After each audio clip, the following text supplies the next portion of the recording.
conhecido como escatologia, é a versão 5 do escatologia que eu vou estar lançando, isso já levando para o canal também do YouTube. Escatologia é uma ciência que estuda início e fins de civilizações. E a Bíblia Sagrada é um quebra-cabeça extraordinário que Deus providenciou para que a humanidade aprendesse a entender esse quebra-cabeça, a montar esse quebra-cabeça, e ao montar esse quebra-cabeça, ele não salva ninguém. A Bíblia não salva ninguém, religião não salva ninguém, quem salva é Cristo através da sua graça. Mas esse quebra-cabeça é tão interessante que ele é como se fosse uma espécie de manual que nós não nascemos com ele. Nos ensina a viver melhor, nos transmite qualidade de vida, nos ensina a buscar qualidade de vida. E na Bíblia, isso é resumido de forma simples: luz e trevas. Quando nós encontramos o caminho da luz, nós encontramos o conforto de andar na luz, em meio às trevas que o mundo está mergulhado, que nós estaremos aprofundando nas aulas seguintes e vendo o porquê de tudo isso. Mas é muito importante montar esse quebra-cabeça. E a escatologia mostra na história da humanidade essa estrutura, como que ela se desenrolou ao longo da história desse planeta. É isso que nós vamos trabalhar o tempo todo na escatologia. E é uma linguagem bastante simples, bastante prática, mas que o fundamento é montar esse quebra-cabeça. E nós perceberemos que muitas civilizações na história da humanidade já se foram. As pessoas, todos os dias, nascem e morrem o tempo todo. E existe alguma coisa maior por trás de tudo isso. E esse material que nós vamos trabalhar, fundamentado na Bíblia Sagrada, é o que vai nos dar a estrutura para entender melhor e buscar automaticamente uma qualidade de vida maior de viver nesse planeta que a gente vive. Para iniciar esse curso, vamos começar com a oração. Vou pedir ao Antônio que dirija uma oração inicial. Senhor nosso Deus, nosso Pai amado, nós estamos felizes porque estamos aqui hoje para aprender mais de Ti. Amém. Nos abençoa, abre os nossos corações, a nossa mente, para compreender o estudo da Tua Palavra. Amém. Sei com o irmão Rafael, que ele possa estar inspirado por Ti, Amém. para nos ensinar de um modo fácil, prático, simples de compreender o que Tu tens para nos dizer através da Bíblia, que é a Tua Palavra. Amém. Fica conosco, nos ajuda essa casa, livra as pessoas, Amém. não é? Guarda, protege, em nome de Jesus. Amém. Amém. Só tem que você brincar. Muito bem. Na realidade, a escatologia é uma forma de evangelismo avançado, numa linguagem simples e atualizada, moderna, do Espírito Sagrado. Uma forma de estudar a Bíblia muito prática. A Bíblia Sagrada, para nós conhecermos melhor, precisamos de conhecer a sua história. Ela começou a ser escrita, o primeiro personagem bíblico a escrever o escrito sagrado foi Moisés. Ele nasceu em 1526 a.C. Quando ele completou 25 para 26 anos de idade, ele começou a escrever por inspiração. A história desse indivíduo é muito interessante, que ele viveu numa época em que a nação hebraica, que nós vamos estudar depois, mais adiante, nós estudaremos sobre essa nação, os hebreus, eles estavam escravizados dentro da nação egípcia. E Moisés, na realidade, ele foi um sobrevivente de uma grande perseguição, de uma grande opressão que aconteceu naqueles dias. O faraó, rei do Egito, contemporâneo desse Moisés então, recém-nascido, instigado por Satanás, ele mandou matar as crianças abaixo de 2 anos de idade. Porque o próprio Satanás imaginou que nessa ocasião estaria nascendo o Messias. e não era o Messias ainda. O Messias surgiria ainda 1500 anos mais tarde. E lá, quando Jesus nasceu, esse Messias, repetiu a história. Pois é. Herodes foi lá e mandou matar as crianças também, abaixo de 2 anos. Então, voltando aqui para os dias de Moisés, o próprio Satanás estava confuso, achando que era o Messias, e era só um libertador dos hebreus que estava nascendo.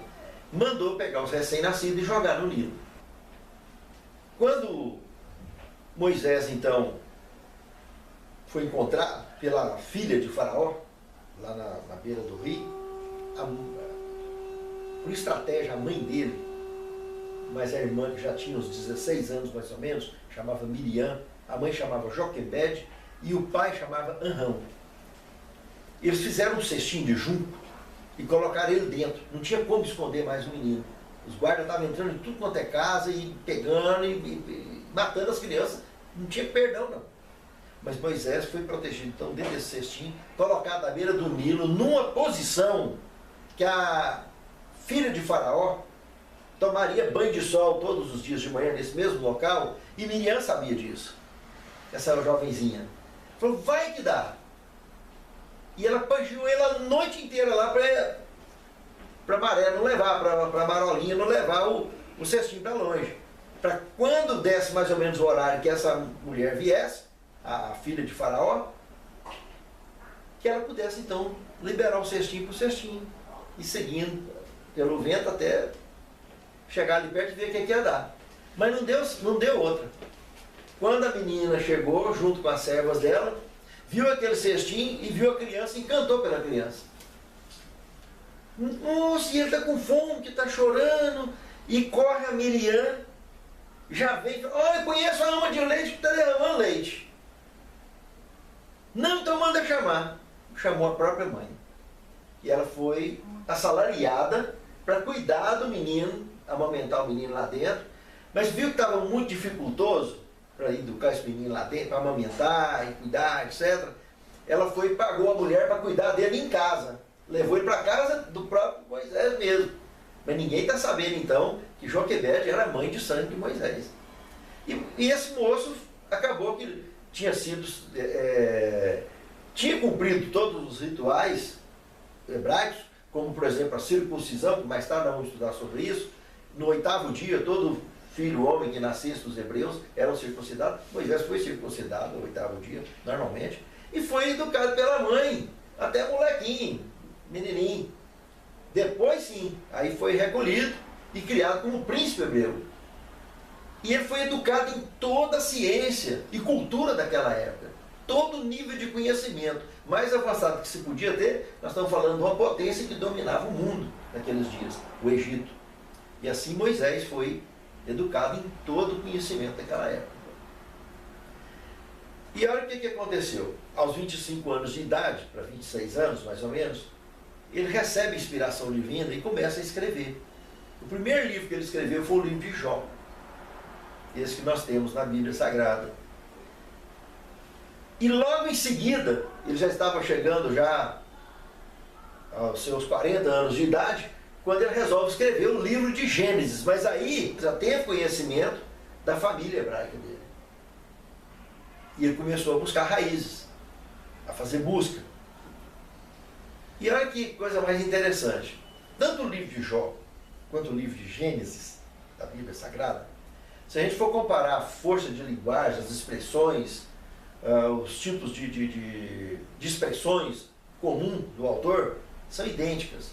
Quando ele trata da criação, e vários temas, quando ele trata de Deus, dos céus, de um modo geral, tudo que envolve a natureza, a gente percebe a linguagem idêntica, que não tem como ignorar que o livro de Jó, de fato, tenha sido escrito por Moisés. Eu digo isso porque no livro de Jó, a maioria dos estudiosos considera que é autor desconhecido, mas não é. A linguagem dele é idêntica à linguagem de Gênesis e dos demais escritos de Moisés. Não imaginava que o Jó era de Moisés, não? E foi ele quem escreveu o livro de Jó. E olha que coisa interessante. Quando ele começa então a escrever o livro de Gênesis, ele já estava envolvido já emocionalmente com a busca da família que ele já tinha encontrado recentemente e estava se aproximando. E exatamente aos 40 anos de idade, ele comete um assassinato, protegendo o irmão de sangue dele, da família hebreia. E enterrou esse cara na areia. E ele acabou sendo descoberto mais tarde. E esse faraó, que era o pai de criação dele, era um indivíduo muito, mas muito severo, muito austero.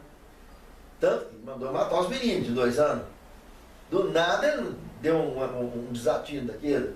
Imagina que ele não era brincadeira. E ele não era muito chegado de Moisés também não. Ele não era muito favorável da filha estar criando uma criança hebreia, como se fosse egípcia. E aí, esse Moisés foi obrigado a fugir. E ele foi para onde? Lá na Arábia Saudita. Nós temos o Mar Vermelho, que nós conhecemos, Golfo de Suez e Golfo de Acaba. Ele parece um 2 assim, a mão de pé. E aqui é o oceano. Ele atravessou pelo deserto e foi parar lá na região de Midian, que está aqui embaixo, na Arábia Saudita. E olha que ironia do destino. Lá ele conhece Jetro, que era um descendente de Abraão, nós estudaremos isso mais tarde também, com outras esposas que ele teve. Nós vamos descobrir mais tarde que Abraão não teve só uma esposa, ele teve Sara, ele teve Agar, ele teve Quetura e várias concubinas. Então, com uma dessas esposas, ele teve descendentes que povoou a Arábia Saudita e a região de Midian, de modo específico, que era esse Jetro, que por sinal era sacerdote do Deus Altíssimo. Olha que curiosidade. Sacerdócio na estrutura hebraica só aconteceria durante o êxodo, que ainda estava para frente. E lá já tinha um indivíduo que era considerado na Bíblia, chamado na Bíblia, escrito por Moisés, como sacerdote do Deus Altíssimo. Olha só que coisa, Deus preparando, ia lapidar esse indivíduo no exílio, lá na região de Midian, aonde esse Jetro se tornou seu sogro, e ele casou com uma das filhas de Jetro, formou sua família ali, e ali ele concluiu o livro de Gênesis, durante essa trajetória. E agora, numa certa ocasião, rebanhando, cuidando do rebanho de Jetro, ali próximo à região do Sinai, e ele estava olhando quando uma sarça começa a pegar fogo. A sarça é uma vegetação típica ali daquela região, uma seca, e ela pegou aquele fogo assim, aquele fogo tremendo de clarear tudo, e não conseguia, não se consumia. Estava sempre firme no mesmo lugar. E ele admirou com aquilo e começou a chegar para perto. Quando ele começou a chegar muito perto, saiu uma voz de dentro dessa sarça, que era o próprio Deus, que estava dentro da sarça, dentro do fogo, falando com ele: tira a sandália do pé, porque o lugar que você está pisando é terra santa. E chega até aqui. Aí ele viu que estava falando com Deus. E ele apavorou logo, falou: meu pai, será que ele já veio acertar as contas comigo por causa do egípcio que eu matei lá atrás? Ele já esquentou a cabeça. E ele falou: olha, fica tranquilo, para começo de conversa, esse faraó que você está preocupado com ele lá, ele já morreu. Ele não vive mais. E é para você ir lá agora tirar meu povo de lá.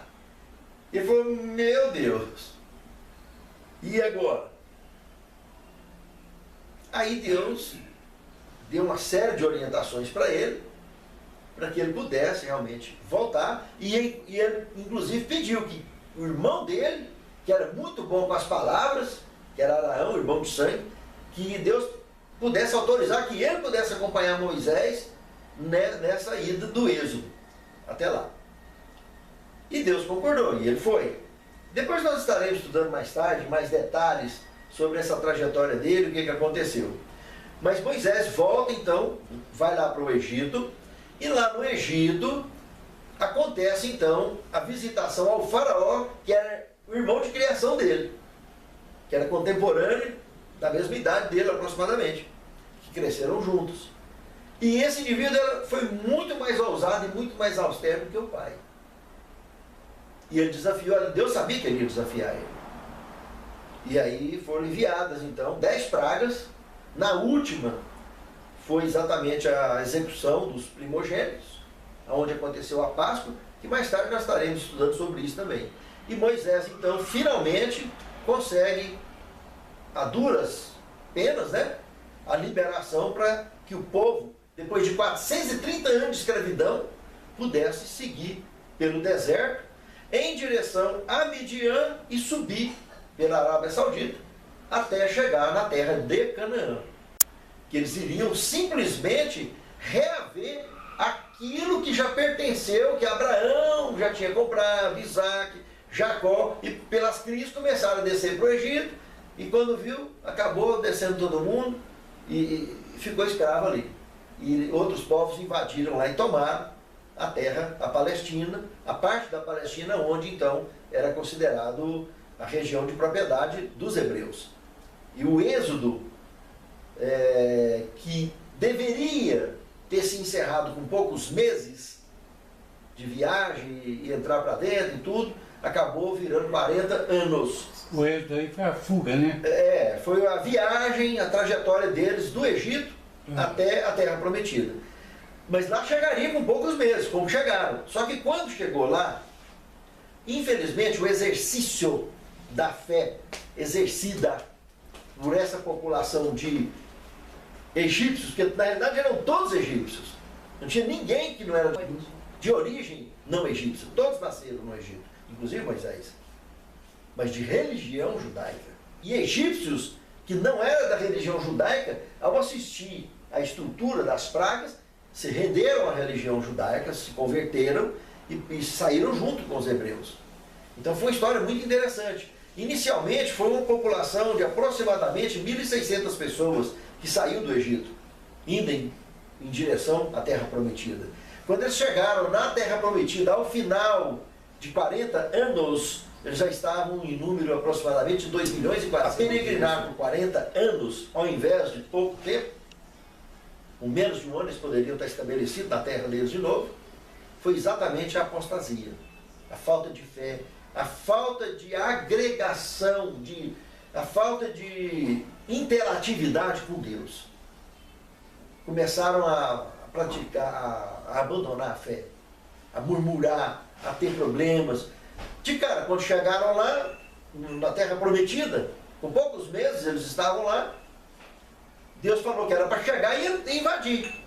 E eles chegaram e resolveram simplesmente sugerir para Deus, não, vamos adotar uma estratégia militar mais segura, vamos selecionar um líder de cada tribo, que eram 12 tribos, conforme os 12 filhos que Jacó tinha, formou essas 12 tribos então.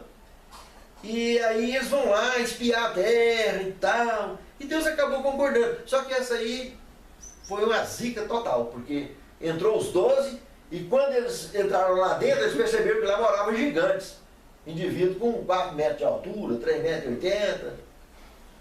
Trouxeram um carro de uva lá de aproximadamente 60 quilos, 2 homens carregando, nas costas uma cama com 5 metros de comprimento. Aí quando eles trouxeram esses 12 espias, trouxeram esses apetrechos tudo e mostrou, dos 12, só 2, Caleb e Josué, teve fé para encarar a parada. O resto tudo falou, não, nós somos igual gafanhoto na frente do povo. Eles vai pisar lá, acabar com a raça nossa, não vão dar conta não. E aí foi a conta. Se eles tivessem obedecido a Deus quando chegou e entrasse, teria resolvido o problema, porque há 40 anos mais tarde eles fizeram assim, e simplesmente por poder de Deus, os muros intransponíveis de Jericó foi ao chão, como se tivesse dinamitado. Por poder de Deus. E era o que ia acontecer se eles tivessem chegado e entrassem. E tivessem entrado. Mas infelizmente a fé deles não foi para isso. O próprio Moisés balançou. E Deus falou, ninguém dessa turma todinha que está aí, à exceção de Caleb e Josué, vai entrar aqui daqui 40 anos. De castigo vocês vão ficar 40, um dia, vocês espiam a terra 40 dias, e 1 ano para cada dia. Vocês vão para peregrinar no deserto, vai morrer tudo no deserto. Só Caleb e Josué vai entrar. Só os filhos de vocês de 20 anos para baixo é que vai entrar. De 20 anos para cima, vai deitar tudinho no deserto, morrer no deserto.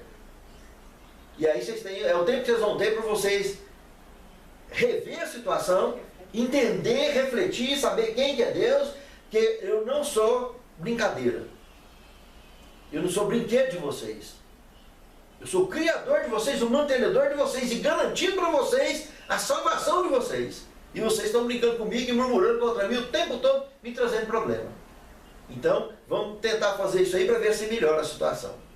E aí Moisés foi abrindo a escritura de tudo isso aí. Escreveu então o livro de Êxodo, que é exatamente a história do que aconteceu durante o Êxodo. Depois ele escreveu Levítico, depois escreveu Números, depois escreveu Deuteronômio. E escreveu alguns salmos. Escreveu também alguns salmos.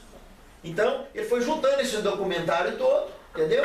E esses 5 primeiros livros da Bíblia, a exceção do livro de Jó, esse aí está fora. Mas os 5 primeiros livros da Bíblia é conhecido então como Pentateuco. Capítulos e versículos não foram inspirados, não foram escritos. Isso foi durante a Idade Média que foi agregado às Escrituras Sagradas. A Idade Média que foi agregado capítulos e versículos para facilitar a leitura e estudo da Bíblia Sagrada. Nós precisamos de observar alguns problemas que aconteceram na história da Bíblia. Prós e contras. No livro de Jeremias, do capítulo 36, do versículo 1 ao 32, consta um relato que isso foi a mais ou menos no ano 605 a.C. Veja que já tinha passado um bom tempo. Um dos reis de Israel, de nome Jeoaquim, ele resolveu levar a nação à apostasia, dar sequência a maldades que os seus pais já haviam feito antes, na monarquia ali de Israel. Se tratando do reino de... Apostasia, para o pessoal entender, que é uma linguagem... Afastamento da fé. Afastamento da fé. Abandono dos princípios orientados por Deus nas Escrituras Sagradas. Que a Bíblia sempre teve esse propósito. Lembra que eu disse no começo? Ela é um quebra-cabeça que nos ensina a nos relacionarmos com Deus, a andar na luz, em meio às trevas que o mundo está mergulhado. É apenas isso. A diferença é essa. Nós temos uma lanterna, enquanto outras pessoas andam dando cabeçada, tropeçando, e nós temos a luz. E essa luz é uma luz de dentro da alma da gente. A gente consegue, com ela, ter sentido, ter direção para poder fazer as coisas. Ter escolhas sensatas na vida. Esse rei Jeoaquim, ele entrou numa estrutura, ao invés de levar o povo a reformar espiritualmente, a voltar para Deus, foi jogar gasolina no fogo, para piorar mesmo. E uma das coisas que ele fez foi pegar os livros do profeta Jeremias, que vinha escrevendo na época, e mandou no fogo. E queimou. Foi pegando folha por folha, os pergaminhos, jogando lá e queimando. Jeremias escreveu o livro de novo. Mas, por essa atitude dele, a gente já via que tem uma estrutura muito maior por trás. Jeremias é 1 e 2. Não, Jeremias é um livro só. É só um livro? É, só um livro. Ele foi lá e reescreveu, e esse rei, Joaquim, foi castigado severamente por Deus. O próximo rei que viria seria o Zedequias, praticamente contemporâneo dele, porque seria colocado lá por Nabucodonosor, um rei de Babilônia, que derrubaria a cidade de Jerusalém, dominaria os judeus, e esse Jeoaquim seria levado para o exílio. Ele e a mãe dele foram para o exílio, lá na cidade de Babilônia, 1650 quilômetros de distância de Jerusalém. E aí Zedequias seria colocado, que era um judeu, parente dele, que seria colocado ali por Nabucodonosor, que era o rei de Babilônia, para poder levar até mais algum tempo a estrutura de Babilônia, até que ele pudesse então destruir Jerusalém, que é o que aconteceria. Mais tarde nós vamos estudar sobre isso. Mas o que eu estou tentando mostrar, o que eu quero evidenciar aqui, é que Satanás, que está por trás dos bastidores das trevas, que é o criador do pecado, esse indivíduo, que também vamos estudar sobre ele, quando que começou isso, etc. A partir da aula que vem nós vamos estar mergulhando nisso aí. Ele é que instigava esse rei, então, a fazer o que fez, a pôr fogo. E muitos outros depois viriam para fazer a mesma coisa. a investir contra a Bíblia, a detonar a Bíblia, de alguma forma, para que a Bíblia não se tornasse esse quebra-cabeça saudável para ensinar qualidade de vida para a humanidade. Que as pessoas tendo acesso à palavra de Deus facilita bastante as nossas escolhas. Vamos ter problema igual a todo mundo, mas as escolhas facilitam bastante. Qualidade de vida é o que é mais importante, porque a gente aprende a andar na luz. Então, esse foi um dos problemas. No 3º século a.C., outro problema acontece. Pela primeira vez, aconteceu a tradução da língua original que a Bíblia foi escrita, então, que era o hebraico, para o grego, que era a língua, então, dominante nessa ocasião. Eles quiseram ter a Bíblia na língua grega. Aí aconteceu, então, a escritura da Septuaginta. Esse é o termo usado, é o nome dado a essa tradução. A primeira tradução do hebraico para o grego. Só que essa Septuaginta foi contratado 70 sábios para vir fazer isso, e nesses caras vieram, eles acrescentaram 7 livros além dos originais que já tinha. Os originais eram 39 do Antigo Testamento e 27 do Novo Testamento. Eles jogaram no Antigo Testamento mais 7. E isso estava lá plantado, porque quem estava provocando isso sabia em que época ele poderia usar disso para trazer mais problemas. Que nós vamos descobrir quais são os outros problemas que aconteceriam mais à frente. Cristo, quando nasceu, ele nunca usou Septuaginta, ele só usou originais, hebraico. E ele já falava o aramaico, que era uma língua mais popular, era um hebraico mais popularizado. Mais ou menos o português de Portugal e o português brasileiro.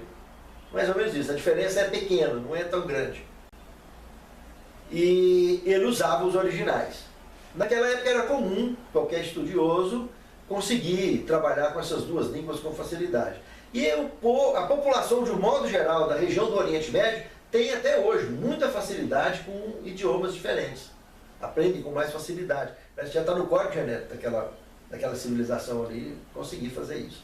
Entre o ano 100 e o ano 254, alguns copistas também começaram a fazer algumas bagunças em traduções das escrituras sagradas. Tipo, dar uma chegadinha daqui, dali, querer botar uma pimentinha a mais ou a menos, aumentar o impacto do que estava sendo escrito, e acaba que, de certa forma, vai alterando.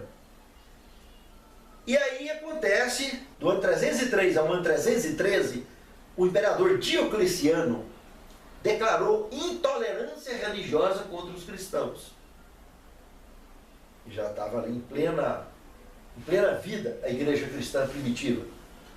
E esse indivíduo, ao declarar essa intolerância religiosa, um dos atos que ele fez, dos muitos de atrocidades, de genocídio que ele cometeu, além de genocídios, ele mandou caçar tudo quanto era escritura original que tivesse e mandar fogo.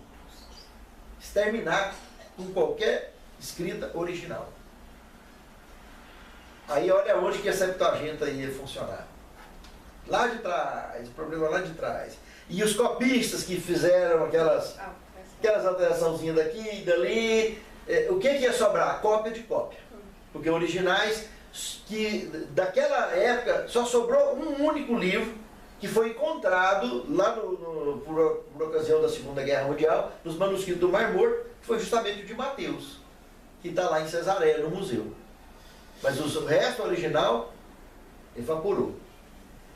O filho de Diocleciano seria Constantino. Diocleciano morre em 313 e Constantino assume. E Constantino inverteu o processo. Declarou os próximos 10 anos de tolerância religiosa.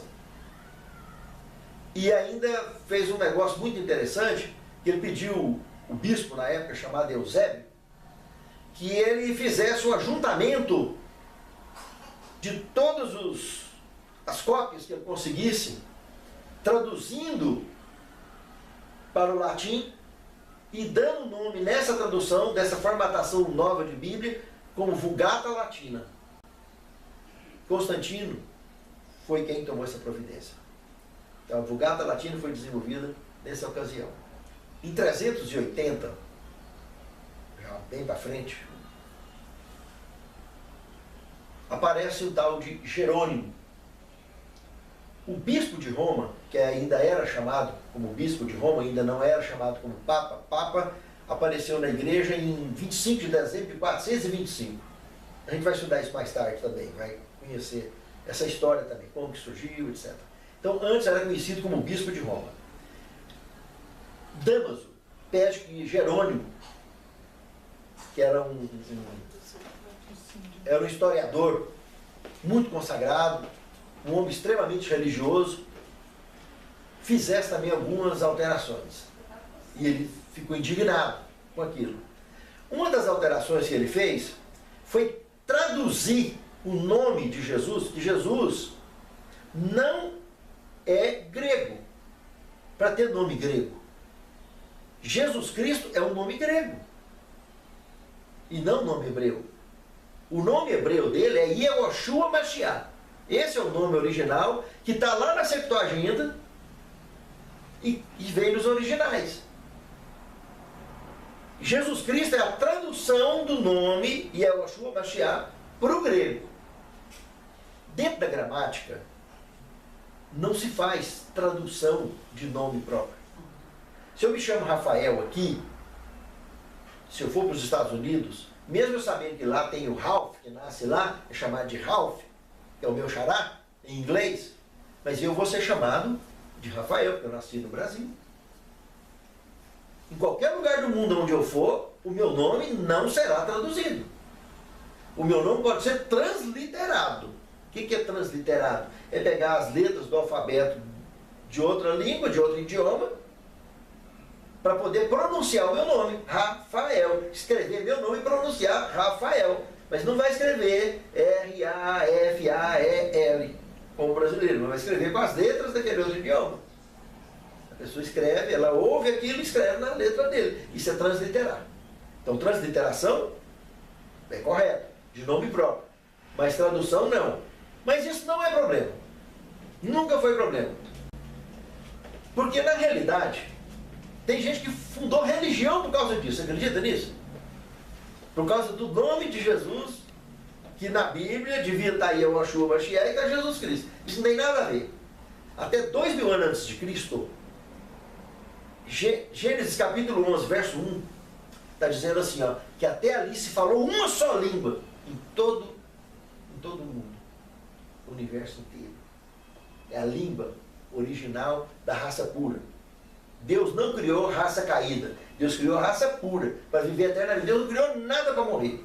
Deus criou tudo para viver eternamente. Por isso que a história da Bíblia Sagrada é importante a gente conhecer. E a história do sacrifício de Cristo no Calvário também nós vamos estudar a fundo. E essa escatologia todinha que nós vamos estudar é para entender que a Bíblia Sagrada, ela é a verdade.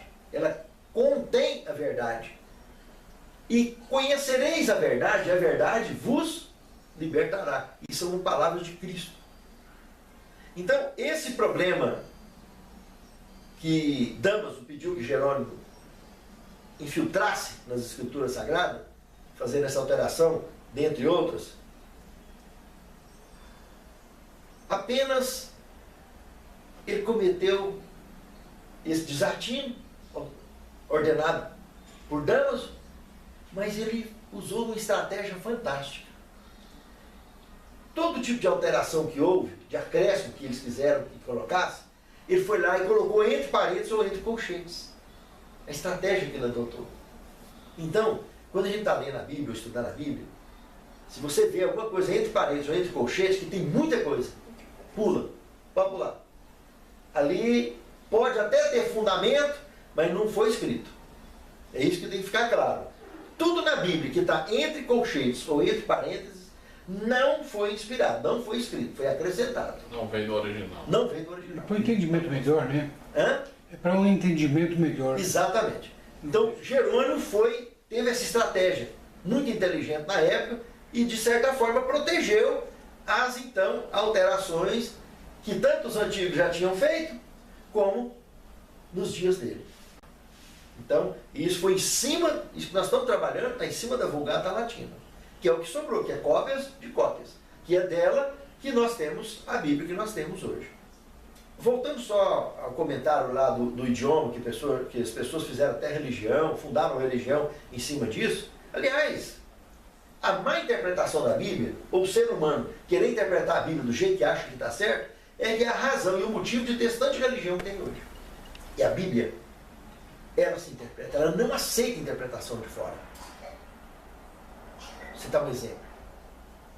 Quando a gente está estudando profecia, tem simbólica e tem literal. Quando ela é literal, dentro da hermenêutica, que é a regra de interpretação profética, dentro da hermenêutica, se uma profecia começar simbólica, ela tem que terminar simbólica. Se ela começar literal, ela tem que terminar literal. Não tem esse negócio do indivíduo começar a interpretar uma profecia literal e ela terminar simbólica. Fazer essa miscelânea. Não existe. E a turma que saiu fundando esse tanto de religião que tem por aí hoje, tem essa especialidade. De fazer aquela miscelânea danada. E aí, não, minha religião lá, a mulher não depila o braço. E nem corta cabelo. Que está aqui na Bíblia, né? Não tem que usar véu. E não sei o quê. E Bíblia. É igual comer um peixe. Ninguém come peixe com espinho. Separa o espinho para um lado, os ossos para o outro, escama para o lado, tudo bonitinho, temperado, só como filé, só a carne. A Bíblia tem espinho. Se a gente não tiver esse cuidado para estudar a Bíblia, acaba mordendo espinho, engasgando. E quer engasgar facinho, começa a querer você interpretar por conta própria a Bíblia. O achismo é o que vai dar origem às diversas religiões que tem pelo mundo afora. O maldito achismo. Então a Bíblia, ela se interpreta. Então, uma profecia, por exemplo. Quando nós estamos tratando de uma profecia simbólica, que traz a palavra águas, Apocalipse 17, verso 15, fala que águas em profecia quer dizer povos, multidões, nações e línguas. Animais em profecia. Daniel 7, 17. Formas de governo. Aí vai lá no Apocalipse, no capítulo 3, verso 1, está falando: vi subir do mar uma besta. Então, presta atenção. Todo mundo impressiona. Quer dizer o quê? Todo mundo impressiona. Todo mundo pesado, né? Pesado. Vi subir do mar. Então, eu vi subir dos povos. Uma besta. Besta é o quê? Um animal. Então, eu vi subir do mar, eu vi subir dos povos, mar é a população mundial. Eu vi subir do mar uma forma de governo. Então, besta não é uma pessoa, é uma forma de governo. E o Apocalipse fala de 3 bestas. Então, tem 3 formas de governo. Não são pessoas, essas bestas. São formas de governo. Entende? Então, quando a gente respeita esses princípios de interpretação, nós vamos andar seguro na Bíblia. E por que a Bíblia usa esses critérios? Porque o próprio Deus, viu o que eu contei lá de Jeremias? Sabia que a turma ia investir contra ela. Essa história toda que nós contamos, tanto de investimento que teve contra ela, para tentar exterminar com ela. Eu vou entregar para vocês aqui hoje uma relação, que eu trouxe para deixar aqui, de 22 livros citados dentro da Bíblia que não está na Bíblia. Só para vocês terem uma ideia.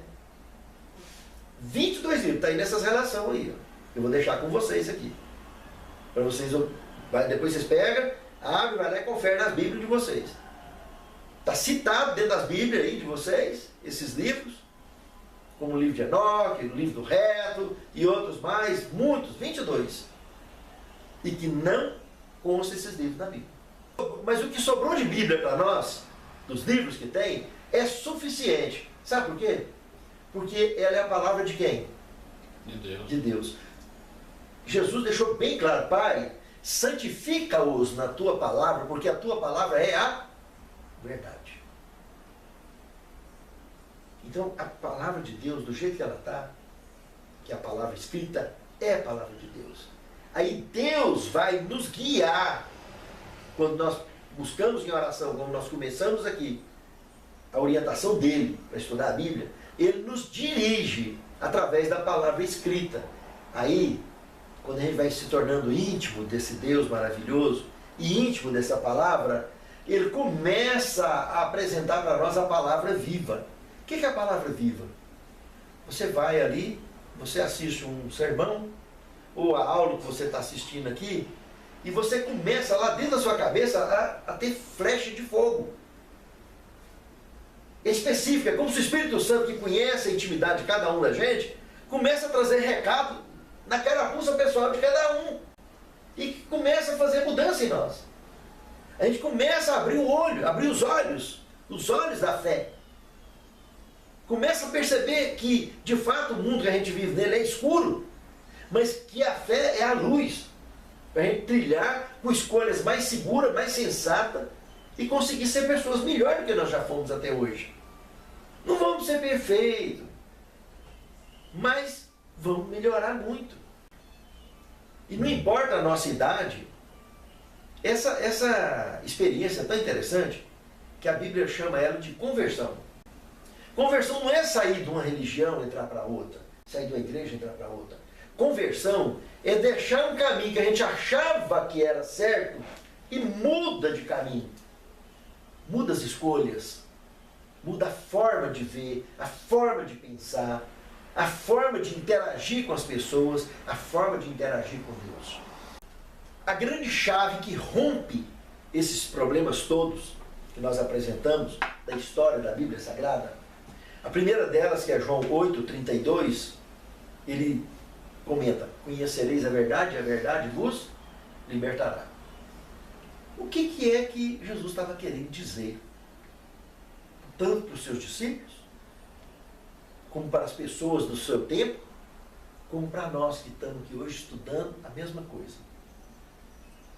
João, Apocalipse capítulo 17, versículo 1 e 2, ele diz o seguinte: veio um dos 7 anjos, falou comigo dizendo: vem mostrar-te a condenação da grande meretriz que se assenta sobre muitas águas, com a qual se prostituíram os reis da terra, e os que habitam sobre a face da terra se prostituíram com o vinho da sua prostituição. Depois, lá em 1 Pedro capítulo 5, verso 8, Pedro fala assim: sede sóbrios e vigilantes, porque o diabo, vosso adversário, está bramindo como um leão ao redor de vocês para tragar, procurando um momento para tragar. Vamos juntar essas peças aqui do que Jesus falou sobre libertação, que João falou sobre um vinho que embriaga, e Pedro falou para desembriagar, para se tornar sóbrio. Aqui está bem claro que a palavra de Deus está apresentando para nós que a nossa mente, a mente humana, foi bloqueada. Quando aconteceu o pecado, que a raça pura que os nossos pais foi criado resolveu pecar, eles se tornaram, por opção de escolha, raça caída.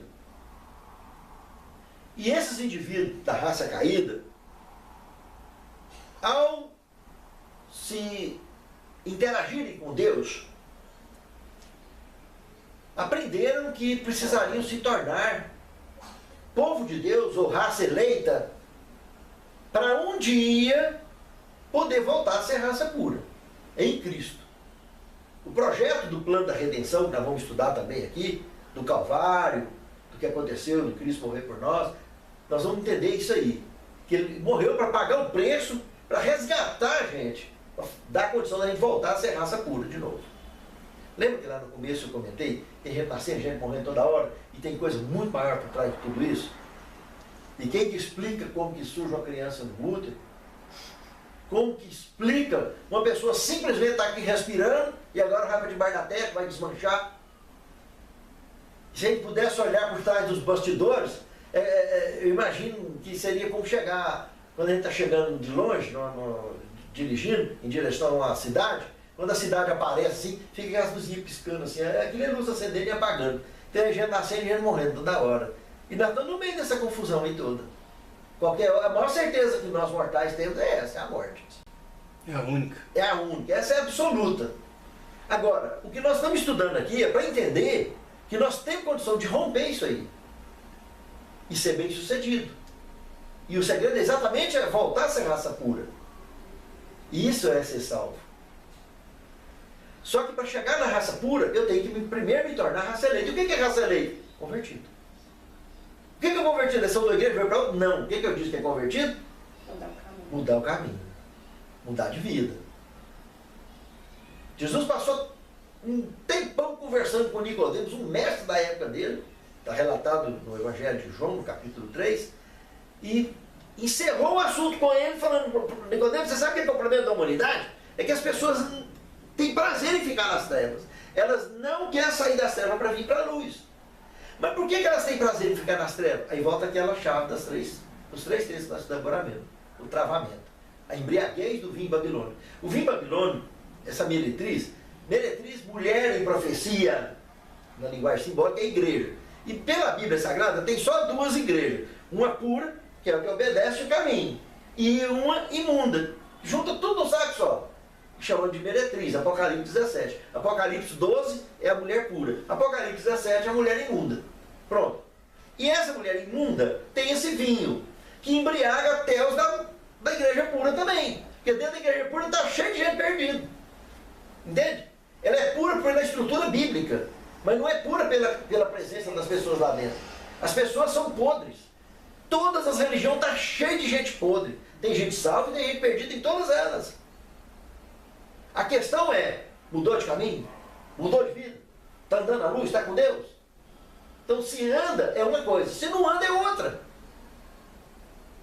Jesus falou, se no teu olho tiver luz, todo o seu corpo será luz. Se no teu olho tiver trevas, todo o seu corpo será trevas. Ele quer mostrar que a vida nossa é assim. Só que esse vinho foi muito feliz, essa citação do apóstolo João, ao escrever o que ele escreveu no Apocalipse, e Pedro ensinar sobre a sobriedade, porque a pessoa que se embriaga, ela entra num estágio de, como se fosse uma comatose, como se ele entrasse em coma, consciente. Tudo que você falar para ele entra no ouvido e sai no outro. Ele vê, mas não enxerga, ele ouve, mas não escuta. A hora que ele sara, ele volta a fazer tudo de novo que ele fazia, inclusive beber. E ele sabe que está matando ele, e ele faz de novo. O que fuma, a mesma coisa. O que usa droga, a mesma coisa. E o que está embriagado, com a conduta errada de vida, a mesma coisa. As pessoas têm a completa e absoluta indisposição de mudar de vida. Ninguém quer sair da zona de conforto. As pessoas querem se mergulhar, se afundar na zona de conforto. E o pior de tudo é que não conseguem encontrar paz. Não conseguem encontrar felicidade. Porque a nossa zona de conforto é nas trevas. Adão e Eva, os nossos primeiros pais, a comparação mais correta que eu colocaria, olha aqui, se eu pegar metade desse copo, colocar óleo até no meio, e agora eu vou com ele lá na torneira e jogo água por cima, o que vai acontecer dentro desse copo aqui naturalmente? Não mistura o óleo e a água. Tá, mas o que vai acontecer aqui dentro? O óleo abaixo? O óleo estava aqui embaixo, não estava? E eu coloquei água por cima. O que vai acontecer? As cozinheiras vão saber. Hã? Vai subir. Oh, minha irmã, 10-0. Exatamente. O óleo vai para cima e a água vai ficar embaixo. Adão e Eva nasceu assim, com o óleo naturalmente em cima e a água embaixo. O óleo representando as tendências espirituais, a água representando as tendências carnais. As tendências espirituais de Adão e Eva governavam as tendências carnais. Quando eles pecaram, virou. E a descendência todinha até os nossos dias nasce com a água em cima e o óleo embaixo. Entende? As tendências carnais governam as nossas tendências espirituais. É muito mais forte. Por isso precisa, esse processo aqui chama conversão. E isso que precisa acontecer. estudar a Bíblia, que nós estamos fazendo aqui hoje, iniciando hoje, é exatamente para aprender através da Bíblia como montar esse quebra-cabeça e entender da melhor forma possível como fazer com que esse óleo volte para cima. Como melhor viver uma vida sensata, orientada por Deus. Quando eu comentei com vocês sobre a questão do óleo está em cima e a água embaixo, isso precisa acontecer comigo e com você o tempo todo. Isso é diário. Nós temos que renovar essa conversão diariamente, porque senão faz igual fogo de palha, né? Pega fogo, a palha queima rápido. Cadê o fogo? Foi embora. Então tem que ter raiz. Para ter raiz é isso. Por que a Bíblia eu chamo ela de quebra-cabeça? E por que Deus não escreveu diretamente? Se tivesse escrito diretamente, abertamente, vocês acham que tinha pelo menos um livro da Bíblia hoje? Dos 66 que nós temos? Não existiria mais nada de Bíblia. Esses 3 governos que eu falei, que nós vamos estudar muito sobre eles mais tarde, se esses governos soubessem que a Bíblia aponta para isso, eles mesmos seriam os principais a mandar terminar com a Bíblia. Que um desses governos é o governo americano. Entende? Então, o que eu estou comentando aqui é uma coisa muito séria, muito pesada. Mas eu estou falando isso para vocês terem uma noção de que muitas religiões, não é só governo não, tem muitas religiões que se soubesse, tivesse clareza de impacto das informações que tem na Bíblia, mandava para o fogo. Nós não temos uma história escrita, está aí para todo mundo ver, que foi chamada de Guerra Santa, ou Inquisição, que todo mundo conhece. Não é uma religião perseguindo durante 1260 anos. Pensa se tem cabimento um trem desse? Uma história escrita com letra de sangue de uma religião executando pessoas que protestavam os erros que essa religião vinha praticando naquela época. Hoje tudo bem, está tranquilo e tal, mas naquela época aconteceu isso. Não tem hoje o muçulmano também, que está aí, a religião bonita, está lá quietinho e tal, mas tem uma linha deles que se especializaram em homens-bombas. Entra dentro de uma mesquita, explode milhares de pessoas uma vez, centenas. Uma covardia tremenda. Entende? Então, é para isso que existe a Bíblia? Não foi para isso. Não foi para fazer desgraça, foi para trazer graça, mostrar a graça de Deus. Mostrar a salvação, mostrar que as pessoas não precisam fazer justiça com as próprias mãos. Que o próprio Deus vai se encarregar de tudo isso. Então, a Bíblia Sagrada, ela é para isso, nós temos que entender isso. A embriaguez é esse travamento nosso, esse bloqueio de não querer sair da zona de conforto, de ter prazer em ficar do jeito que está. É uma comparação boba que se faz. Ah, o time que está ganhando? Ah, mas na Bíblia mexe. No mundo não precisa mexer não, que é frio. Mas na Bíblia, meu Deus, na vida espiritual, se não mexer, aí que o negócio vai pegar mesmo. Então precisa, é fundamental que saiamos da zona de conforto. E para isso, foi por isso que Jesus escreveu: conhecereis a verdade, e a verdade vos libertará. Tira a gente desse bloqueio, tira a gente dessa embriaguez, ensina a gente a ser sóbrio. Só que esse ensinamento, esse conhecimento, não é para a gente sair dando bibrada na cabeça dos outros. Paulo,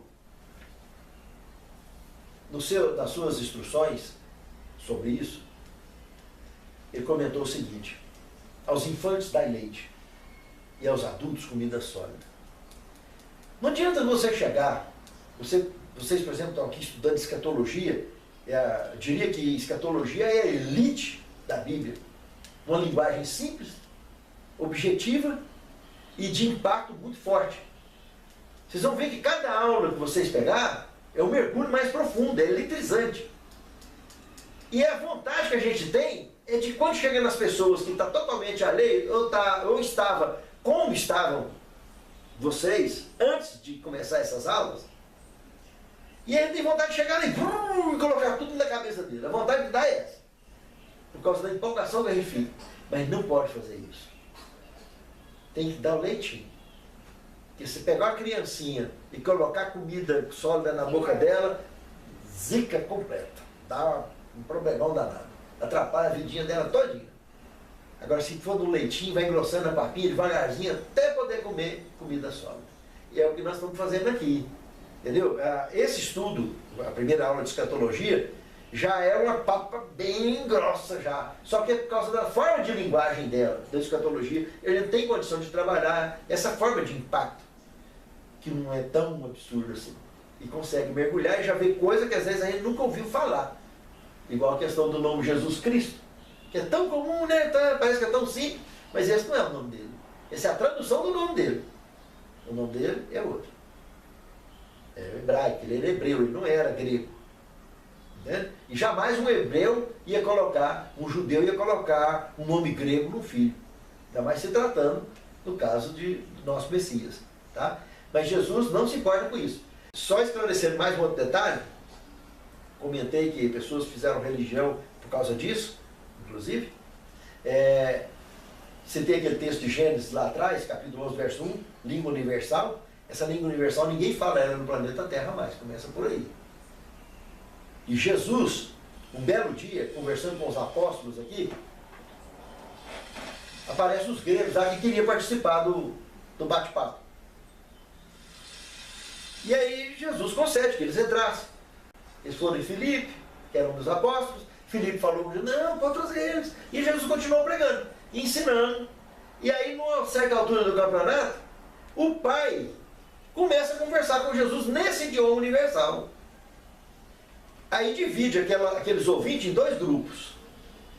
Um grupo mais esclarecido, que conseguiu entender que era um idioma inteligível que estava acontecendo ali. Era uma comunicação inteligível. Jesus falando na linguagem deles, mas o Pai falando na linguagem universal. Entende? Como se eu começasse a pregar aqui em inglês, a Mariane, ela entende inglês, fala português. E eu começo a falar em inglês para vocês não estão entendendo o que eu estou falando em inglês, mas ela está entendendo tudinho. E é o que está acontecendo com Jesus. Jesus falando lá em aramaico, com o pai, mas o pai respondendo no idioma universal. Aí aqueles dois grupos que dividiu, uns falam, não, isso é um trovão. Aí o outro grupo que entendeu que era um idioma inteligível, falou, não, isso é um anjo que está falando com ele. Entendeu? E seria as línguas estranhas? Não. Não é língua estranha? Não. Língua estranha, palavra estranha, irmão Adolfo, quer dizer estrangeiro. Então, Marcos capítulo 16, verso 17, sobre línguas estrangeiras ou línguas estranhas, que está profetizado ali, esses sinais seguirão os que me creem, falarão novas línguas. Então, essa é a língua estranha, novas línguas. E não essa língua estranha que algumas religiões interpretam, de cunho pentecostal, que seria um blá blá blá aí que não tem nada a ver. Que não tem nada a ver na Bíblia. Aquilo a gente respeita, que é uma crença deles, né? Mas biblicamente não tem nada a ver. O que tem ali é línguas estrangeiras. Lá em Atos, depois, se o senhor ler Atos dos Apóstolos, capítulo 2, todinho, o senhor vai perceber ali que tinha 19 nações diferentes ali, quando o Espírito desceu, e tinha 12 apóstolos ali, e mais 7 que precisou para ter um na frente de cada caravana, e Pedro pregando no idioma, cada um daquelas caravanas estrangeiras, um apóstolo que ele foi colocado na frente de cada caravana, pregava na língua deles. Ouvia, justamente o que eu falei aqui agora mesmo. Pedro pregando no aramaico, aí estava lá o Mateus falando em grego, o outro falando em japonês, o outro falando em inglês, diante de cada caravana, que as caravanas não misturam, são idiomas diferentes. E isso é o que aconteceu lá em Atos dos Apóstolos. Foram línguas estrangeiras. Tanto que os indivíduos falavam, mas esse povo, eles não são galileus, semi-analfabetos? Como que eles estão falando na língua que nós nascemos? Está lá em Atos capítulo 2. A prova que a língua que a Bíblia fala, língua estranha, é realmente língua estrangeira. Que a palavra estranha vem de estrangeiro. Tá? E isso é o que tem na Bíblia, é o dom de língua que tem na Bíblia. Que mais tarde nós vamos aprofundar nisso, vamos entender isso aí direitinho, esse episódio todo. Então, o que nós temos na Bíblia aqui, para encerrar o nosso contexto de hoje, 1 Timóteo capítulo 3, versos 16 e 17, ali é dito o seguinte, que toda a Escritura, toda ela, ela é proveitosa para ensinar, para redarguir, para corrigir, tudo que tira da zona de conforto, né? Mas para que o homem seja correto e preparado para ser um homem de Deus, para ser um ser humano de Deus, para andar na luz. Primeiro, a Pedro capítulo 1, verso 19, 21 também fala que toda a Escritura foi escrita, inspirada por Deus, pelo Espírito Santo. Homens santos de Deus falaram, inspirados pelo Espírito Santo. Nenhuma parte da Escritura foi escrita por vontade própria de homem nenhum. São palavras claras. E João, ainda lá em Apocalipse, capítulo 1, verso 3, comenta bastante claro que bem-aventurados os que leem e os que ouvem a palavra da profecia deste livro, porque o tempo está próximo. Muitos talvez não possam ver, mas podem ouvir. Outros não podem ouvir, mas podem ler. Entende? Então, de uma forma ou de outra, Deus acha jeito de comunicar com essas pessoas, através da palavra escrita e através da palavra viva. Que Deus abençoe a nós. Amém. Que o Espírito Santo consiga nos levar ao propósito de sermos pessoas cada dia melhores para a honra e a glória de Deus e andar na direção do encontro com Jesus a cada dia. É o meu desejo de oração. Amém. Amém. Vamos encerrar com a oração? Vamos. Santo Deus, muito obrigado, Senhor, pela orientação da Tua palavra, pela Tua direção em nossas vidas. Abençoe a cada lar aqui representado, para que a Tua direção em nossas vidas seja plena e absoluta. Que tenhamos saúde, tenhamos a felicidade, o amor e o conhecimento da Tua palavra. Santifica-nos na Tua palavra, porque a Tua palavra é a verdade. É o que te pedimos, agradecidos em nome de Jesus. Amém. Quero sempre andar.